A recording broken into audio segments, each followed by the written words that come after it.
এটা তো দেখছি ইংরেজিতে লেখা, বাবা রে বাবা। আচ্ছা দেখি যে উইদাউট ডিভোর্সিং দ্য বয়। আসসালামু আলাইকুম হুজুর। এই আগে কে দিয়েছো? আমি তোমাকে ধমক দিব না, আমি তোমাকে একদমই ধমক দিব না। কে আছো বলবা নাকি ভয় পাচ্ছ? সোনামণি, দাল মে কুছ কালা তো জরুর হ্যায় ইহাঁ পে।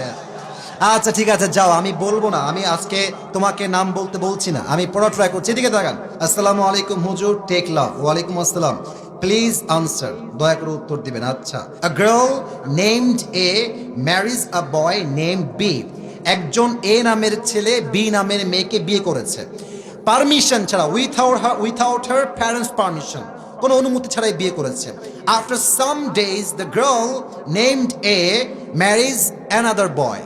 অর্থাৎ যেই মেয়েকে সেই প্রথম যুবক বিয়ে করেছিল, ওই মেয়েটা আরেক যুবককে বিয়ে করে ফেলেছে। এখন সে বলতেছে without divorcing the boy name B, অর্থাৎ আগে যে যুবকের সঙ্গে বিয়ে হয়েছিল তাকে ডিভোর্স দেওয়া ছাড়াই এই মেয়েটা আরেক জায়গায় বিয়ে করেছে। What should they do now? এখন তার প্রশ্ন হচ্ছে হুজুর তারা কি করবে? প্রথম কথাই আমি বলতে চাই, মেয়েটার বিয়েটা হয় নাই। এর কারণ কি?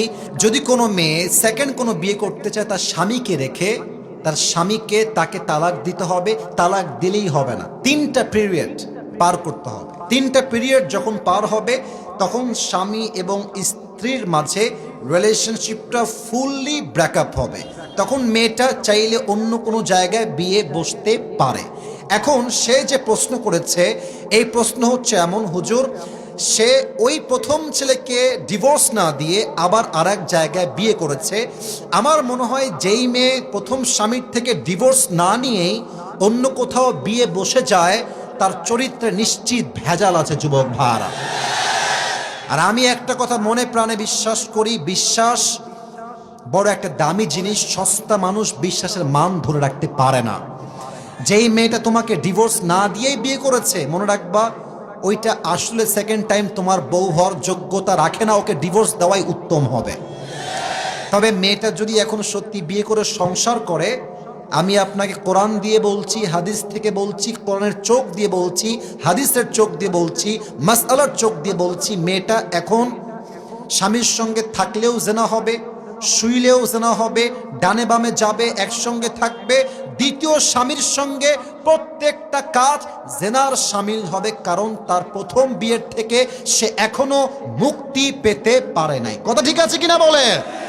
আর যে আমাকে প্রশ্ন দিয়েছো তাকে আমি এতটুকু বলতে চাই, যদি এটা তোমারই ওয়াইফ হয়, আমি জানি না কার ওয়াইফ, বাট তোমার বন্ধুরও যদি ওয়াইফ হয়, বন্ধুকে আমার এই মেসেজটা বা ভিডিও পাঠিয়ে দিও। এরকম মেয়ের সঙ্গে সংসার করার কোনো দরকার নেই। এবং এই মেয়েটা যা করছে এখন, বিশ্বাস করুন, যাকে যে বিয়ে করেছে, ওই মেয়েটা যাকে বিয়ে করছে ওর জীবনটাও জাহান্নাম হয়ে যাবে। এবং মেয়েরা, ভাই কি বলবো, বললে কথা বের হয়, মেয়েরা বিয়ের সময় এত পরিমাণ মিথ্যা বলে।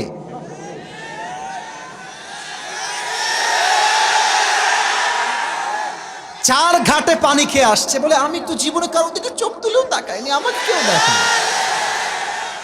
এই মিথ্যা কথা বলে যুবকটাকে বিয়ে করে, আর যুবক পরে গিয়ে জানতে পারে যে এইটা সবচেয়ে নষ্টা ক্যাটাগরির মেয়ে। যুবক ভাই, আমার প্রিয় বোনেরা, আপনার বিয়ের পূর্বে সত্য বলবেন, যা বলবেন বাস্তব বলবেন।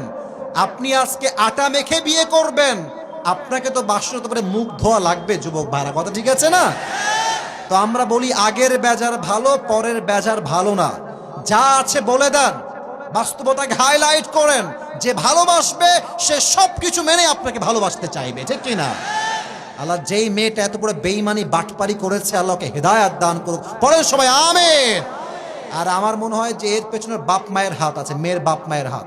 মেয়ের বাপ মা বলে, এই তুই চলে আয়, তোর যা লাগবে আমরা তোকে দেব। বাট মাথায় রাখবেন, মেয়ের একবার ডিভোর্স হয়ে গেলে মেয়ের গায়ে কলঙ্কের দাগ লেগে যায়। যুবক ভাইরা, নেক্সট টাইম সহজে বিয়ে হতে চায় না। তো যেই মেয়েটাই কাজ করেছে, ওকেও আল্লাহ হেদায়েত দান করুক। আর যেই যুবককে ওই যে প্রথম পুরুষ যাকে সে বিয়ে করেছিল, আল্লাহ তাকেও সহি সমাজ দান করুক, সবর দান করুক। আমরা সকলেই পড়ছি আমিন।